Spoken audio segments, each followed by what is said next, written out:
মার্কিন president Donald ট্রাম্পের প্রশাসন হার্ভার্ড বিশ্ববিদ্যালয়ের বিদেশি শিক্ষার্থী ভর্তি বাতিল করেছে।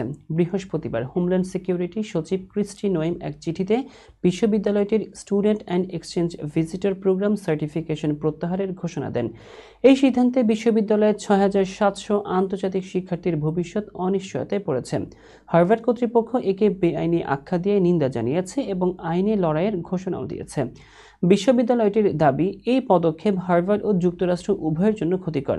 ট্রাম্প প্রশাসনের অভিযোগ, হার্ভার্ড ইহুদি শিক্ষার্থীদের জন্য বৈরী পরিবেশ তৈরি করেছে, হামাসপন্থী সহানুভূতি উস্কে দিয়েছে এবং সরকারের চাহিদা অনুযায়ী তথ্য দেয়নি।